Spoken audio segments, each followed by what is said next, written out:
Selamat siang Bapak dan Ibu sekalian. Selamat bertemu di acara atau di sesi pada hari ini.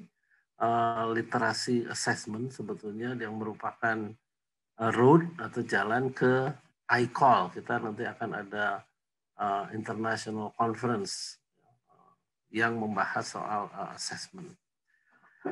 Topik pada hari ini seperti Bapak dan Ibu ketahui adalah ini ICOL-nya. Jadi kita ini road ke ICOL. Ini ICOL-nya nanti judulnya adalah Evidence, Assessment and Learning Supporting Quality of Education for All. Tanggal 7 sampai 9 Oktober 2021 di Bali, insya Allah. Ada pembicara-pembicara internasional, diantaranya John Hattie, Andreas Snyder, Geoff Masters. Nama-nama besar di dalam assessment pendidikan. Nah, pada hari ini topik yang akan kita diskusikan adalah atau kita usung itu adalah topik assessment. Kita mengenal ada istilah assessment, examination, dan evaluations. Apakah sebetulnya tiga hal ini interchangeable, bisa dipakai bertukar-tukar, atau sebetulnya membawa suatu pengertian tertentu? Nah, itu yang akan kita bahas pada hari ini. Dan untuk itu kita mendapatkan kehormatan atas kehadiran dua narasumber utama kita. Narasumber yang sangat kompeten untuk masalah ini sebagai pemantik diskusi kita selanjutnya. Pembicara pertama adalah Pak Bahrul, Dr. Bahrul Hayat. Pak Bahrul ini adalah Doctor of Philosophy, PhD, dari University of Chicago. Beliau adalah Ketua Himpunan Evaluasi Pendidikan Indonesia, HEPI, dosen psikologi di Universitas Islam Negeri Jakarta, UIN, Kepala Pusat Penilaian Pendidikan tahun 2002 sampai 2005, sekarang namanya Pusmenjar. Sebelum itu saya kira namanya Pusisjian. Berikutnya adalah Sekretaris Jenderal Kementerian Agama dari 2006 sampai 2014, 8 tahun, cukup lama. Dan Pak Bahrul adalah perintis PISA di Indonesia. Itu adalah tamu kita atau narasumber kita yang pertama. Nanti akan saya perkenalkan narasumber yang kedua, kita ke Pak Bahrul dulu dengan mempersilahkan Pak Bahrul. Pak Bahrul yang terhormat, apakah memang ketiga istilah itu secara akademik itu memang interchangeable? Saya persilahkan Pak Bahrul. Yang pertama saya menyampaikan terima kasih Pak Urip dan Ibu Bapak penyelenggara. Tapi teristimewa terima kasih Pak Ali Syaukah juga telah mendampingi saya. Ibu Bapak, para peserta yang saya hormati, saya menyampaikan terima kasih atas kesempatan ini. Pak Urip, pertanyaan yang paling sederhana, apakah assessment, examination, dan evaluation ini tiga istilah yang bisa dipertukarkan? Izinkan dalam waktu singkat saya ingin mencoba menguraikan atau menjelaskan bagaimana peristilahan ini digunakan dalam dunia pendidikan. Mudah-mudahan ini memberi background nanti bagi kita semua kapan dan bagaimana istilah ini lahir. Yang pertama, setiap peristilahan dalam bidang keilmuan tertentu itu selalu punya peristilahan spesifik yang digunakan dalam komunitas keilmuannya. Demikian juga dalam praktek keilmuan tertentu. Dan tentu yang kita bahas hari ini adalah dalam konteks pendidikan. Sebab kalau terminologi ini saya gunakan di luar pendidikan juga akan berbeda. Kedokteran lebih suka examination untuk kepentingan tertentu, di psikologi mungkin beda lagi, dan seterusnya. Jadi izinkan saya menyampaikan yang saya pahami dalam konteks pendidikan. Antar bidang ilmu seringkali istilah tertentu bisa sama tetapi berbeda makna, atau sebaliknya menggunakan istilah yang berbeda untuk makna yang relatif sama. Nah, yang kedua saya ingin sampaikan, yang saya akan coba highlight ini juga ada isu-isu lain yang tidak dibahas tentu dalam diskusi kita ini secara langsung.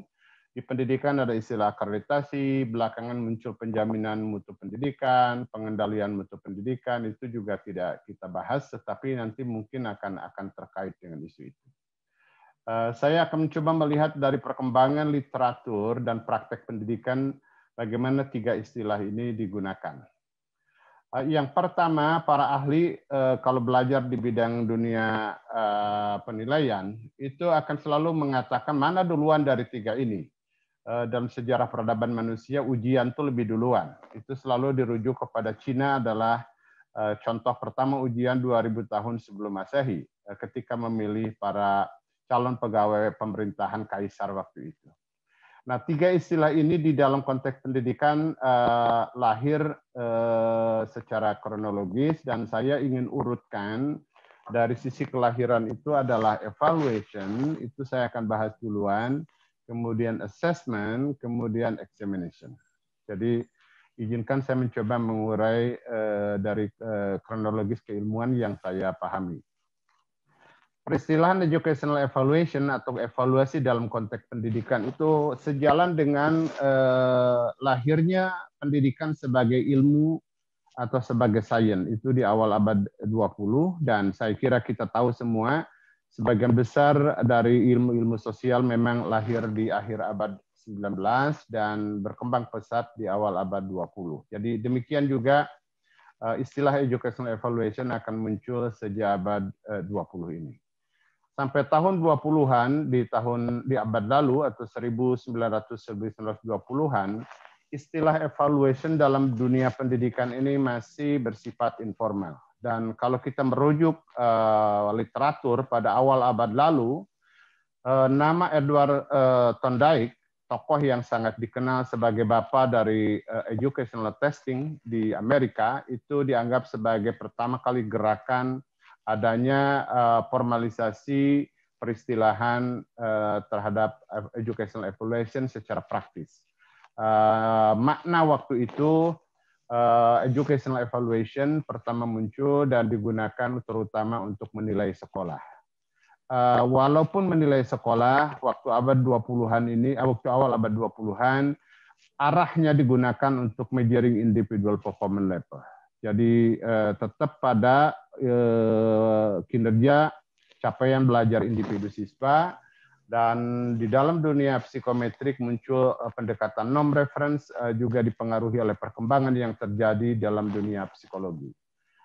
Ini sampai tahun 20-an mulai. Nah, periode yang kedua yang sangat monumental bagi ilmu pendidikan secara umum dan evaluasi pendidikan adalah periode 20 sampai 50 pada abad lalu. 1920-1950 adalah titik khusus di Amerika terjadi gerakan yang disebut dengan Progressive Education Movement. Saya kira kita belajar bagaimana John Dewey sebagai filosof yang kemudian juga membuka jurusan pertama pendidikan di Chicago pada tahun 1901, memang memberi warna pada perubahan sistem pendidikan yang lebih formal di Amerika dan kemudian di dunia. Inilah pertama kali kebutuhan akan awal dari konsep evaluasi pendidikan dimunculkan. Kenapa? Karena mulai orang bertanya tentang kalau ada sebuah gerakan pembaharuan pendidikan, apa bukti yang bisa kita hasilkan dan kita lihat. Disitulah kehadiran formal evaluation mulai diperlukan. Dan muncul tokoh yang kemudian akan menjadi sejarah sangat penting dalam ilmu pendidikan, khususnya di evaluasi pendidikan, adalah nama Ralph Tyler. Ralph Tyler adalah orang yang diberi tanggung jawab pertama sebagai direktur studi 8 tahun pelaksanaan dan eksperimen progressive education di Amerika. Dan inilah awal dari, saya kira pertama kali secara formal istilah evaluasi diperlukan, dan direktur evaluasinya Ralph Tyler di situ. Makna waktu itu, walaupun disebut evaluasi, evaluasi ini mengacu pada makna yang luas, tetapi spesifik selalu akan ada yang disebut educational measurement. Jadi istilah measurement sama dengan evaluation pada saat itu. Intinya pada saat itu, walaupun istilah evaluasi, Ujung-ujungnya adalah ingin melihat kinerja sistem pendidikan dari capaian pembelajaran siswanya. Jadi student performance tetap menjadi inti dari periode ini. Nah, yang kedua, pada periode ini terjadi konsolidasi keilmuan di dalam pendidikan dan khusus di dalam evaluasi bagi saudara-saudara yang mempelajari evaluasi pendidikan tahun 40 dan 50-an abad lalu, 1940-an, 1940-an adalah periode di mana Ralph Tyler menuangkan seluruh seri kuliahnya di Chicago ke dalam buku yang sangat terkenal sampai hari ini, adalah Basic Principle of Curriculum and Instruction. Itu tahun 49. Periode inilah di mana buku yang selama ini ditunggu-tunggu tentang bagaimana ilmu kurikulum dan kemudian lahir tentang evaluasi dimunculkan oleh Ralph Tyler. Dua istilah yang mempengaruhi pendidikan di dunia, termasuk di Indonesia nanti kita lihat, adalah kata-kata educational objective, tujuan pendidikan, dan educational evaluation. Jadi tahun 40-50-an adalah periode ilmu ini lahir, kebutuhannya sudah nyata, dan Tyler mendidik para calon dokter di Chicago dalam bidang ini. Ini sangat monumental, dan kemudian kita tahu pada tahun dan periode itu juga Ralph Tyler membimbing Benjamin Bloom, yang kemudian memiliki taksonomi Bloom pada disertasinya terkait dengan objektif tadi, education objektif yang oleh Tyler dirumuskan. Jadi belum berhasil, kemudian diperluas setelah disertasinya dengan beberapa teman senior yang ada di Amerika, melahirkan taksonomi Bloom yang saya kira sampai sekarang menjadi legenda dan rujukan tentang yang disebut educational objective. Nah, dari pengaruh inilah maka hampir seluruh dunia saya kira menggunakan pendekatan ini. Indonesia juga menggunakan pendekatan ini. Kalau Ibu Bapak melacak kurikulum Indonesia tahun 75, kurikulum Indonesia tahun 84 dan 94, yang akan muncul dalam kurikulum itu adalah tujuan nasional, kemudian tujuan institusional, tujuan kurikuler, sampai ke tujuan instruksional umum dan instruksional khusus. Itulah objektif model yang lahir dari sini. Sesuai dengan teori yang oleh Tyler lahirkan, semua pelaksana pendidikan harus meyakinkan objektif ini dicapai. Dan istilah untuk menilai ini dikatakan dalam teori yang kita kenal dengan evaluation, atau evaluasi pendidikan mencakup semua itu. Jadi periode berikutnya adalah periode dua penggunaan mulai muncul. Kata evaluasi pada periode berikutnya 50-an 80-an itu merujuk pada dua makna. Literatur di pendidikan merujuk pada learning achievement pada program evaluation. Saya kira Ibu Bapak yang mempelajari teori pendidikan akan tahu dua pemilahan ilmu subdisiplin ini. Inilah sampai tahun 80-an. Jadi istilah evaluation masuk ke dalam learning, masuk ke dalam program. Pada tahun 90-an sampai hari ini, kata evaluation untuk kepentingan pembelajaran diganti secara umum dalam literatur oleh kata-kata assessment. Hampir tidak ada lagi orang menyebut educational evaluation untuk tingkat siswa. Umumnya mereka merujuk pada educational assessment. Demikian juga untuk evaluation merujuk kepada penilaian terhadap program dan kebijakan pendidikan baik pada tingkat kurikulum, pada tingkat satuan maupun pada tingkat sistem. Nah, ini perkembangan terakhir yang kita miliki. Dan yang terakhir, kata examination, ujian, itu sangat spesifik.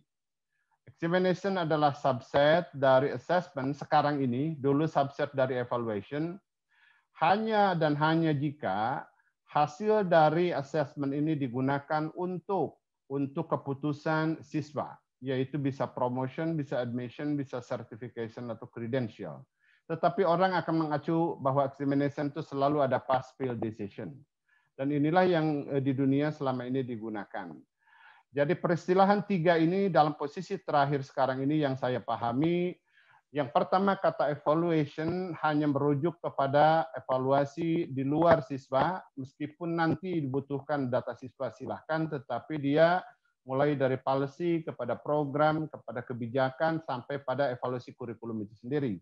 Dan assessment diarahkan pada upaya untuk menilai, mengetahui kemajuan dan hasil belajar siswa, baik pada tingkat, sekali lagi baik pada tingkat individu maupun pada tingkat sistem. Pada tingkat sistem kita bisa lihat naik, pada lihat PISA itu menggunakan kata assessment untuk tingkat sistem. Nah, ujian sekali lagi adalah subset dari sistem ini. Yang terakhir saya ingin sampaikan dalam 1 menit kurang, perundangan yang kita miliki sampai hari ini di Undang-Undang Sisdiknas menggunakan kata evaluasi dengan istilah yang tidak terlalu jelas, yaitu pengendalian, penjaminan, dan penetapan untuk pendidikan. Ini bagi saya memang agak membingungkan. Saya diminta merancang PP 19, tidak bisa mengubah kecuali mengopi lagi dari undang-undang, tapi kata assessment tidak muncul, digunakan kata penilaian, didefinisikan dalam PP 19 adalah pengumpulan dan pengolahan informasi untuk mengukur pencapaian hasil belajar siswa, ini eksplisit. Yang terakhir ujian itu adalah mengukur pencapaian kompetensi peserta didik, sekaligus untuk menentukan penyelesaian seseorang dari satu satuan pendidikan. Pak Urip, kira-kira background keilmuan itu, dan saya kira memang apakah boleh ditukarkan nama-nama 3 kata ini? Jawabannya tidak ada yang larang. Cuma kalau Anda ilmuwan dan nulis jurnal, Anda harus pakemnya dipegang kecuali punya argumen baru. Jika Anda pejabat, gunakan peristilahan sesuai dengan peraturan. Jika peraturan tidak baik, ya silahkan diperbaiki. Saya kira itu Pak Urip, terima kasih. Oke, baik Pak Bahrul. Jadi menarik bahwa ternyata kalau dari uraian tadi, pengertian evaluation itu mulainya dari awal itu sebetulnya konteksnya seperti 2 barang. Ini ya, kemudian melebar, kemudian menyempit lagi. Dipilah. Ya. Oke, perubahan. Ya. Sementara examination adalah bagian dari spesifik ya. Yang jadi sekarang ini apakah betul Pak bahwa kalau kita mengatakan assessment sebetulnya konteksnya lebih pada individual, dalam hal ini juga performance student. Kalau evaluation itu konteksnya program atau suatu intervensi. Iya. Jadi sekali lagi assessment digunakan sekarang dalam 2 arah, tetapi sama-sama mengukur kompetensi atau kemampuan siswa, bisa mengukur progres individu, bisa dalam bentuk sampel untuk sistem.